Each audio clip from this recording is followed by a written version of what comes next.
Hi everyone. So இந்த வீடியோவில் நம்ம என்ன பார்க்க போகிறோம் அப்படின்னா ரொம்ப ஒரு முக்கியமான விஷயம் for 12th standard physics last வீடியோங்க. என்ன அப்படின்னா லாஸ்ட்டாக ஒரு விஷயத்த சொல்லணும் அப்படின்னு நினைக்கிறவங்கக்கிட்ட ஒரு 5 மினிட் டிப்ஸ், ஒரு 70க்கு 70 அடிக்கிறதுக்கு ஒரு லாஸ்ட் மினிட் டிப்ஸ், ரொம்ப முக்கியமான டிப்ஸ். இதெல்லாம் ஒரு 10 நிமிஷம் இந்த வீடியோவை ஸ்கிப் பண்ணாமல் பாருங்கள், உங்களுக்கு புரியும். படித்து முடிச்சிருப்பீங்கன்னு நினைக்கிறேன். எல்லாருமே படிச்சுட்டு இருந்தாலுமே நல்லா படிங்க. நாளைக்கு கொஸ்டின் பேப்பர் ஈஸியாக தான் வரும், தைரியமாக எதிர்கொள்ளுங்கள். கம்பல்சரி எதில் வரும். அண்ட் ஆல்சோ பார்த்திங்கன்னா 1 மார்க் என்ன பண்ணணும், 5 1 மார்க்கு. ஸோ ஏன்னா அது புக்கின் 1 மார்க் சொல்கிறேன். அண்ட் 5 மார்க்ஸ் என்ன எக்ஸ்பெக்ட் பண்ணலாம் ரொம்ப அதிகமாக, 3 மார்க் என்ன எக்ஸ்பெக்ட் பண்ணலாம், 2 மார்க் நம்ம ஆல்ரெடி நிறைய வீடியோ போட்டாச்சு. ஸோ இருந்தாலும் ஃபைனலாக ஒரு 70க்கு 70 அடிக்கிறதுக்கு என்ன பண்ணலாம், எப்படி ப்ரெசென்ட் பண்ணலாம் எல்லாமே பார்த்துடலாம் இந்த வீடியோவில். ஸோ அதனால் 5 மினிட் டிப்ஸ். ஸோ என்ன அப்படின்னா டாப் 14 5 மார்க் ஃபஸ்ட்டு சொல்லிடுறேன். இதெல்லாம் படிச்சிங்கன்னு செக் பண்ணிக்கோங்க. மீதியெல்லாம் படிச்சிங்கன்னா சந்தோஷம் தானா, இது மட்டும் படிங்கன்னு சொல்லலை. இது ரொம்ப வீக்காக இருக்கா, நான் ஃபெயில் ஆகிடுவேன், நாளைக்கு எக்ஸாமில் ஃபெயில் ஆகிடுவேன்னு நினைக்கிறேன், இந்த கொஷின்ஸை தரவாயிரு. Van de Graaff, Wheatstone, single phase AC generator, Maxwell, மின்னழுத்தமானி, கம்பேரிசன் இஎம்எஃப், அதாவது மின்னிக்கு விசையை வேறுபடுத்துகிற மாதிரி 2வது லெசனில். Emission spectra, absorption spectra types, அதாவது உட்கருவு நிறமாலை, வெளியீடு நிறமாலை, ஐன்ஸ்டீன் குவாட்ரடிக் ஈக்குவேஷன், ஐன்ஸ்டீன் ஒளிமின் விளைவு, அரை half wave rectifier, full wave rectifier 10th lesson. Half wave full wave பார்த்திங்கன்னா அரை அலை முழு அலை பெருக்கி, டிமார்கன், ரேடியேட்டிவ் லா, ரேடியோ கதிரியக்க சிதைவு விதி. இது பார்த்திங்கன்னா வருவி டெரிவேஷன் போடணும் யூனிட் 9ல். J Thomson, Young's double slit, mirror equation, ஆடி சமன்பாடு, லேட்டரல் மேக்னிஃபிகேஷனும் போடணும், அதாவது பக்கவாட்டு அந்த பெருக்கமும் போடணும். லென்ஸ் மேக்கர்ஸ் பார்த்துக்கோங்க, டிஸ்பர்சிவ் பவர் பார்த்துக்கோங்க. அட்லீஸ்ட் இந்த கொஷின்ஸாவது பார்த்துக்கோங்க. இன்னொரு கொஷினும் மறந்துட்டால் டிரான்ஸ்ஃபார்மரை பார்த்துக்கோங்க நல்லா, ஓகேவா? டிரான்ஸ்ஃபார்மர், ஓகே, டிரான்ஸ்ஃபார்மரையும் நல்லா பார்த்துக்கோங்க. ஸோ இந்த கொஷின்ஸ் எல்லாம் நல்லா பார்த்துட்டிங்களா அப்படிங்கிறது ஒரு வாட்டி செக் பண்ணிடுங்க, ஓகேவா? ஸோ ரைட், நான் 3rd லெசன்லலாம் நான் பெருசாக எதுவும் சொல்லலை. 3rd லெசனில் லாங் கண்டக்டர் எது வேணாலும் வரலாம். இது பார்த்துட்டிங்கன்னா 5மே எழுத முடியும்னு நான் சொல்லலை. வரும், ஏதாவது ஒரு 3 கொஷின் வரும், எழுதலாம், அவ்வளோதான். ஸோ ஒரு தியரி கொஷின் கேட்கும்போது ஒரு 5 மார்க் எழுதும்போது எப்படி எழுதணும் அப்படின்னா, எப்படி மார்க் ஸ்ப்ளிட்டப் பண்ணுவாங்க அப்படிங்கிறத ஆன்சர் கீ காட்டிக்கணும். நான் உங்களுக்கு அந்த ஆன்சர் கீ வீடியோ போடல, பட் பரவாயில்ல, எப்படி எழுதணும்னு மட்டும் பாருங்கள். வேண்டிகிராஃப் ஜென்ரேட்டர்னு கேட்டாங்கன்னா, இல்லை சைக்ளோட்ரான், இந்த மாதிரி ஏதாவது ஒரு கொஷின், தியரி கொஷின் ஒரு 3 எக்ஸ்பெக்ட் பண்ணலாம். ஏதாவது ஒரு தியரி கொஷின்ஸ் எல்லாம் வந்துச்சுன்னா நீட்டாக எலக்ட்ரான் மைக்ரோஸ்கோப் அந்த மாதிரிலாம் கேட்டால் ஹெட்டிங் போடுங்க. அந்த ஹெட்டிங் போட்டு பிரின்சிபல் இருந்தால் பிரின்சிபல் போடுங்க, டெஃபினிஷன் இருந்தால் டெஃபினிஷன் எழுதுங்க, டயக்ராம் போடுங்க. அது அந்த டயக்ராமை கொஞ்சம் பெருசாக நீட்டாக போடுங்க. கன்ஸ்ட்ரக்ஷன் எழுதுங்க, ஒரு 3லேருந்து 4 பாயிண்ட் எழுதுங்க. கன்ஸ்ட்ரக்ஷன் எப்படி எழுதுவீங்க, மனப்பாடம் பண்ணாதீங்க. உங்களுக்கு டயக்ராமில் என்ன புரியுதோ அது எழுதுனா போதும். இப்போ Van de Graaff generator let's consider A is a hollow metallic sphere, B and C is a 2 புள்ளி, and B is and C and D is a 2 combs. So B and C is a pulley connected between the E and C comb. இல்லைனா the C is a pulley is connected to the driven motor, and the 2 pulley B and C is connected to silk belt. இந்த மாதிரி ஏதோ ஒன்று ஒரு 4 point பிடிச்ச மாதிரி அங்கே என்னங்க அது மேட்டர் கரெக்டாக சொன்னிங்கன்னா மார்க்கு. கன்ஸ்ட்ரக்ஷன் ஒர்க்கிங் ப்ராசஸ் என்ன கரெக்டாக நடக்குதுன்னு ஒரு 3-4 பாயிண்ட் நீட்டாக சொன்னிங்கன்னா முடிச்சிச்சு. டெரிவேஷன் பார்ட் ஏதாவது வருது அப்படின்னா டெரிவேஷன் பண்ணுங்கள். டெரிவேஷன் பார்ட் அதை வச்சு ஓட்டிக்கலாம். கன்க்ளூஷன் இருந்தால் கன்க்ளூஷன் கொடுங்க, அப்ளிகேஷன் இருந்தால் அப்ளிகேஷன் இருக்குது, எதுக்கு பயன்படுது அந்த மாதிரி. தியரி கொஷின் ஹெட்டிங் போட்டு அழகாக ப்ரெசென்ட் பண்ணுங்கள், நல்லா மார்க் கிடைக்கும், 5 மார்க். ஸோ அண்ட் ஆல்சோ பார்த்திங்கன்னா உங்களுக்கு பிரின்சிபல், டயக்ராம், கன்ஸ்ட்ரக்ஷன் எல்லாத்துக்குமே ஒரு மார்க் தான். ஒர்க்கிங் ஒரு மார்க், அப்ளிகேஷனுக்கு ஒரு, இப்படி தான் மார்க் ஸ்ப்ளிட்டப் பண்ணுவோம். இதுவே டெரிவேஷன் அப்படின்னா நல்லா கட்டுக்கோங்க. உதாரணத்துக்கு இப்போ என்ன டெரிவேஷன் எடுக்கலாம்னா லென்ஸ் மேக்கர்ஸே எடுக்கலாம்.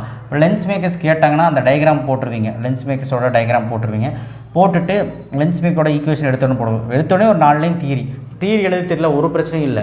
அங்கே இருக்க நேமிங் ஓனா என்ன, யூனா என்ன, வீனா என்ன, ஆர்னா என்ன, எஃப்னா என்ன, சீனா என்ன, அப்படி எழுதினாலே போதும். சும்மா என்னென்னு எழுதினா போதும், ஓகேவா? என்னென்னு எழுதினாலே அவங்க மார்க் போட்டுருவாங்க. அடுத்தது டெரிவேஷன் பண்ணுங்கள். டெரிவேஷன் பண்ண நடுவில் ஏதாவது இம்பார்ட்டன்ட் டேர்ம்ஸ் வந்தால் எஃப்னா என்ன, சீனா என்ன, டீனா என்ன அப்படின்னு ஏதாவது சும்மா எழுது.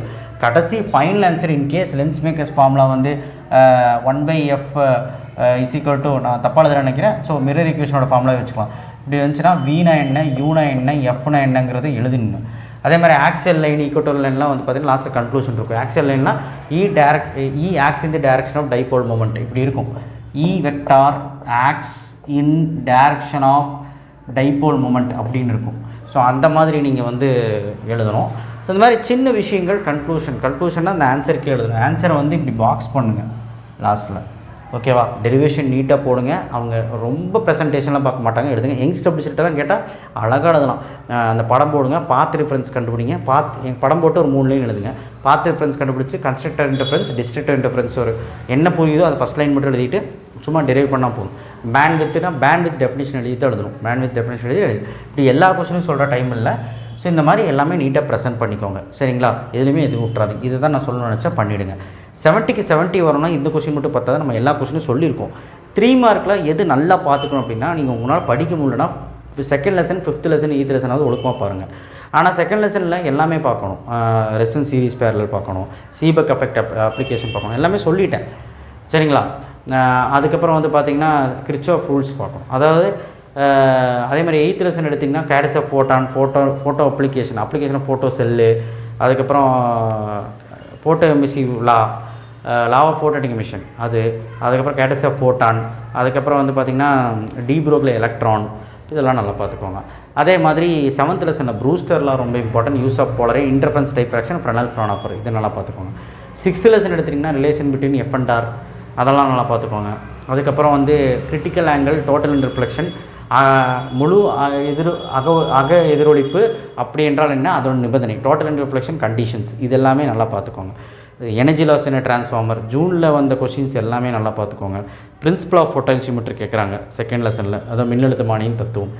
Advantage of AC over DC, மாறுதிசை மின்னோட்டத்துக்கும் நேர்த்திசை மின்னோட்டத்தை விட மாறுதிசை மின்னோட்டத்துக்கும் நன்மை தீமை, இது வந்து பார்த்திங்கன்னா 4th லெசனில் ரொம்ப இம்பார்ட்டன்ட். இந்த மாதிரி கொஷின்ஸ் எல்லாம் விட்டுறாதீங்க. அதுவும் மெயினாக 5வது லெசன் எலக்ட்ரோமேட்டிக் வேவ் ப்ராப்பர்ட்டி, அதாவது மின்காந்த அலை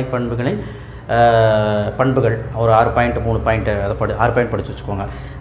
அண்ட் ஃப்ரானாஃபர் லைன், அதுக்கப்புறம் use of X ray, UV ray, microwave, visible, அது யார் படிச்சுக்கோங்க. What is displacement current, 2 mark வந்து பார்த்திங்கன்னா second lesson, 5th lesson, 8th lesson, first லெசனாவது ஒழுக்கமாக படிங்க. இருக்கிற லாவை கொஞ்சம் படிங்க. லாவை படிச்சிங்கன்னா ஒரு லா வந்துடும். நான் எல்லாமே வீடியோ போட்டாச்சு. உங்களுக்கு 3 மார்க்ஸ் வந்து நான் இப்போ வாயில் சொன்னது தான் வரும், வேறு எதுவும் மோஸ்ட்லி வராது. ஃபஸ்ட் லெசனில் 3 மார்க்ஸ் எல்லாம் எனர்ஜி ஸ்டோரேஜ் வரலாம், பேரல் பெட் கெப்பாசிட்டி சீரிஸ் பேரல் வரலாம், ரொம்ப ஈஸி. அதே மாதிரி நீங்கள் எடுத்துக்கிட்டிங்கன்னா இது வாங்க, செகண்ட் வால்யூமில் 9th லெசன் வந்திங்கன்னா எல்லா ப்ராப்பர்ட்டிஸும், cathode ray properties of neutrino, properties of nuclear force, இதெல்லாம் தர வரும். போர் பாஸ்லெட்ஸ், லிமிடேஷன் ஆஃப் போர், நான் என்ன சொல்கிறேன் எல்லாமே லிஸ்ட் அவுட் பண்ணுறதா சொல்கிறேன். லாஸ்ட் லெசன் எடுத்திங்கன்னா டயக்ராம் ரொம்ப important. CB CE CC mode transistor, NPN transistor, அதுக்கப்புறம் வந்து ஹாஃப் வே ஃபுல் வே வரைஞ்சு பாருங்கள் லாஸ்ட்டாக. அண்டு ஏன்னா அந்த கொஷின்ஸ் டயக்ராமில் உழப்பிடுவீங்க, சரிங்களா? அதே மாதிரி டிரான்சிஸ்டர் ஆசிலேட்டர், அது ரொம்ப முக்கியமாக இருக்குது. அந்த ஆசிலேட்டர் கொஷின் நல்லா படிங்க. அண்டு ரிலேட்டட் கொஷின்ஸ் 3 மார்க் எதாவது சொல்லுங்கன்னா எஃப்எம்மோட அட்வான்டேஜ் அண்ட் டிஸ்அட்வான்டேஜ், நன்மை தீமை, சேட்டலைட் கம்யூனிகேஷன் செயற்கைக்கோளோட அப்ளிகேஷன்ஸ் பார்த்துக்கோங்க, ரேடாரோட அப்ளிகேஷன் பார்த்துக்கோங்க. அதுக்கப்புறம் full wave rectifier diagram, half wave rectifier, அந்த லெசன் டயக்ராம் ரொம்ப இம்பார்ட்டன்ட். நான் சொல்லியிருந்தேன் டயக்ராம். ஸோ இதெல்லாம் லைனாகவே சொல்லிட்டு போனேன். நான் இதுக்கு ஒரு வீடியோவே போட்டாச்சு. ஸோ அதனால் ப்ரெசன்டேஷன் நல்லா கொடுங்க. ப்ராப்ளம் பொறுத்த வரைக்கும் என்ன அப்படின்னா, ப்ராப்ளம்ஸ் பொறுத்த வரைக்கும் நல்லா கேட்டுக்கோங்க. ப்ராப்ளம்ஸ் வந்து இங்கே எழுதுகிறேன், யூனிட் 2 இங்கே எழுதுகிறேன், யூனிட் 2 சரிங்களா, யூனிட் 4, யூனிட் 6, யூனிட் 9 வரக்கு நிறைய வாய்ப்பு இருக்குது. இந்த தடவை யூனிட் 8 ஜூனில் வந்து கொஷினே வரும் தோணுது. யூனிட் 8 என்ன கேட்டாங்கன்னா, நான் இங்கே எழுதுகிறேன், நாளைக்கு வந்தாலும் வரும். கேரக்டரிஸ்டிக்ஸ் ஆஃப் ஃபோட்டான் 2 மார்க்கு, ஃபோட்டானின் சிறப்பியல்கள் 3 பாயிண்ட் 2 பாயிண்ட் எழுதிட்டு ஏன்னு போட்டாங்க. பி ஒரு சம்மு கேட்குறாங்க. ஆர் சாய்ஸில் வந்து ஒரு கொஷின் கேட்டிருக்காங்க, சிங்கிள் ஃபேஸ் ஜென்டர்னு நினைக்கிறேன். இந்த மாதிரி எதாவது கேட்டிருந்தாங்க. பி கொஷின் வந்து ஒரு கொஷின் கேட்டிருந்தாங்க. அது என்ன கொஷின் தெரியலனா, சம்மில் இம்பார்ட்டன்ட் ப்ராப்ளம்ஸ் கொடுத்துருக்காங்க, அதில் பார்த்துக்கோங்க.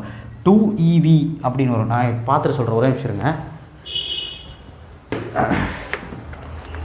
தமிழ் மீடியம் புக்கு தான் இருக்குது, நான் பார்த்துட்டு அப்படியே சொல்கிறேன் பாருங்கள். 8th லெசனில் அந்த சம் பார்த்துக்கோங்க. அது வந்து அந்த 5 மார்க் கூட கம்பைன் பண்ணி கேட்குறாங்க. நான் தயவு செய்து அது பார்த்துக்கோங்க, ஓகேவா? ஸோ சொல்கிறேன் பாருங்கள். De Broglie electron, okay. அது வந்து பார்த்திங்கன்னா எக்ஸாம்பிள் 8.6 ஃபஸ்ட்டு ஒன்று செகண்ட் ஒன்று நல்லா பார்த்துக்கோங்க. அதுவே ஃபஸ்ட்டு ஒன்று செகண்ட் ஒன்று நல்லா பார்த்துக்கோங்க. வேறு எதுவும் இல்லை, பெருசாக எதுவும் இல்லை, சரிங்களா? அதே மாதிரி அதே 8th சாப்டரில் 8.9 பார்த்துக்கோங்க. அதுவும் வந்து 5 மார்க்கில் கம்பைன் ஆகும். 8.9 5th லெசன்லேயும் 5 மார்க் கம்பைன் பண்ணுவாங்க. அது போன வருஷம் கேட்டாங்க, பட் அது கம்பைன் பண்ணுவாங்க. ஸோ அதே கேட்க வாய்ப்பு இருக்குது, பார்த்துக்கோங்க, சரிங்களா? ஸோ அதை சொல்லணும்னு நினச்சா 5 மார்க் எல்லாமே ஈஸியாக தான் வரும். ஸோ நல்லபடி பண்ணுங்கள். சம்ஸ் வந்து சொல்லிட்டேன், 2nd chapter, 4th chapter, 6th chapter நான் கொடுத்த சம்மை நான் கொடுத்த சம்மை நீங்கள் எக்ஸசைஸ் ஆகணும் சரி எக்ஸாம்பிளும் சரி மொத்தமாக ஒரு 10-12 சம் கூட இருக்காது. கரெக்டாக அது படிச்சிங்கன்னா வந்துடும். எது ரிலேட்டடாக இந்த வருஷம் சம் கேட்பாங்க அப்படிலாம் சொல்ல முடியாது. ஓவரால் நான் சொல்லியிருக்கேன். செகண்ட் சாப்டர்லேருந்து அதிகமாக கேட்க வாய்ப்பு இருக்குது. அண்ட் 4th சாப்டர்லேயும் வாய்ப்பு இருக்குது. 9th சாப்டரில் வாய்ப்பு இருக்குது. ஏன்னா செகண்ட் 9 தான் போன வருஷம் கேட்டாங்க. என்ன நடக்கும்னு தெரியல. இதனால நல்லா பார்த்துக்கோங்க. ஆனால் நான் கொடுத்துருக்க ப்ராப்ளம் 3rd and 7th நல்லா பார்க்குறேன். இது நல்லா பார்த்துக்கோங்க. 3rd and 7th நான் 3 சம் தான் கொடுத்துருக்கேன். முடிஞ்சால் அது பார்த்துக்கோங்க. ஓகேவா? ஏன்னா சென்டம் போடணும் இல்லையா, கம்பல்சரி எழுதணும் இல்லையா, அதுக்காக 1 மார்க் வந்து மிச்சம் மீதி இருக்கிறது எப்படி படிக்கணும்னு நான் நேற்றே சொல்லிட்டேன். என்னன்னா PTA 1 மார்க், அது கொஞ்சம் தயவு செய்து என்னென்னு பார்த்துருங்க. இல்லைனா previous year question paper 1 marks அதே தான் திருப்பி கேட்பாங்க. புக் பேக்கில் இருக்க 1 மார்க்ஸில் ஆப்ஷன்ஸ் மாற்றுவாங்க. தயவு செய்து ஆப்ஷனை வச்சு படிச்சுட்டு போகாது. ஆப்ஷன் எல்லாமே லைனாக பாரு, என்னெல்லாம் இருக்குது ஆப்ஷன்ஸ் பார்த்துட்டு படிச்சுட்டு போ. 10 1 மார்க் தான் இருக்குது. கெமிஸ்ட்ரி மாதிரி கஷ்டம் கிடையாது. நல்லா படி. அதனால் புக் பேக் 10 கரெக்டாக இருங்க. ஃபார்முலாஸ் ஓரளவுக்காவது டைம் இருக்கிற மாதிரி டைம் இருக்கா இல்லைன்னு தெரியல. ஓரளவுக்காவது ஃபார்முலாஸ் வந்து அங்கங்கே பார்த்துட்டு போங்க எல்லா லெசன்லையும். சரிங்களா? எல்லா லெசன்லையும் சின்ன ஃபார்முலாஸ் சின்ன யூனிட் இருக்கும் டெஃபினிஷன்ஸ்க்கு. சும்மா அப்படியே அண்டர்லைன் பண்ணி பார்த்துப்போங்க. ஒரு மணி நேரம் தான் அதுக்காகும். பார்த்தீங்கன்னா எழுதலாம். 1 மார்க் கரெக்டாக எழுதலாம். That's it. தேங்க்யூ. ஷேர் பண்ணுங்கள், சப்ஸ்கிரைப் பண்ணுங்கள், மறக்காமல் பெல் ஐக்கானை ப்ரெஸ் பண்ணுங்கள். All the best.